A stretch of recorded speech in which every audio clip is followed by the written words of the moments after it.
So the story like jumps into Thumpdaddy. You mentioned that the pregnancy 2, 3, and 4 was through Thumpdaddy. So it seems as though shortly after you move here, Thumpdaddy comes into your world. Is Thumpdaddy sort of your first real like project? Here? Yes.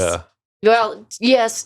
So what year are we talking about exactly? So we moved here in 2011, and I actually did find some people to start working with, but right about the time that we played our first show at Young Avenue Deli, and then unfortunately that's when they fired the GM of the Chipotle I was working at, made me the interim. And that first week I worked 96 hours. Good Lord. That's it? Salary. Is that all? That's it.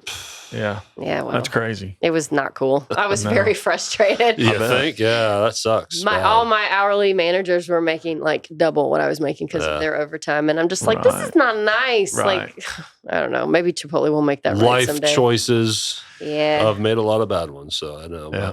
But so how, again, so now how does... that put a pause on what I was doing with them, and they've all gone off and done some cool things now, but yeah, it's totally okay. I think all things work to the good. But I remember after I had Layne, found another little project for a minute. It didn't really last, but I got to go do some fun things. I got to play a sorority thing in Nashville and actually down, maybe it was Ole Miss. I can't remember exactly. We played a couple things. Like we took trips. We even drove all the way over to Little Rock and played Cajun's Wharf, but I don't think it exists anymore.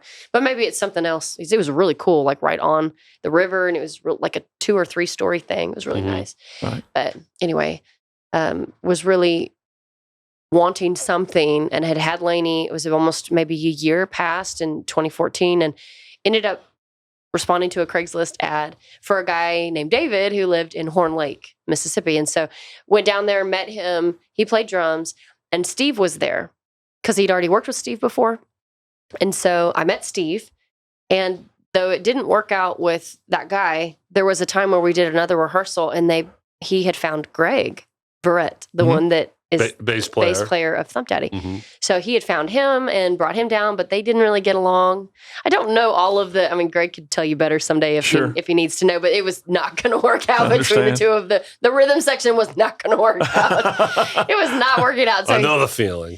Yeah. So he decided blah, but he loved Steve. And then Steve and I we'd made a connection where we like would talk on the phone some, and just like we would be becoming friends, even though we weren't actually like singing in anything together. And so Greg reached out to Steve, said, "Hey, I have an idea.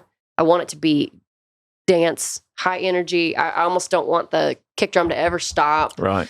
Like I want to do something like that. And I think I know the players, but I'm wondering if we should get a girl. What do you think? I think I want a girl." And so anyway, Steve was like, "Well, what about..."